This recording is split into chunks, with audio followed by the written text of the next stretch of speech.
பொங்கி அடிப்போம் இரட்டை இலக்கே வாக்கு அளிப்போம் ஒற்றை விரலால் பொங்கி அடிப்போம் இரட்டை இலக்கே வாக்கு அளிப்போம்.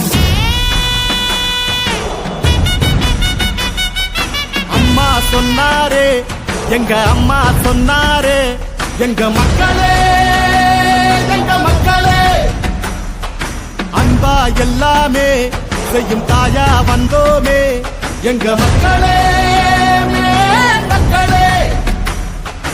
ஏழ வீட்டுல புத்த மன்னவன் எங்க இபிஎஸ் வாராரே மக்களின் கஷ்டத்தை வாழ்ந்தே பார்த்தவர் கை கொடுக்க வாராரே. எதுக்கு துணிச்சதா கையை கொடுத்து செவந்ததா இந்த வழிய கொடுத்ததே எங்க புரட்சி தலைவதா. ரெட்டல ரெட்டல வந்தது வாக்கலி போடையா பார் மக்களை காக்குது வாக்கலி போடம்மா. யார் கொழிய மதத்தை திணிச்சு அடக்க வந்தாலும் பார் ரெட்டல ரெட்டல காக்குது வாக்கலி போடையா.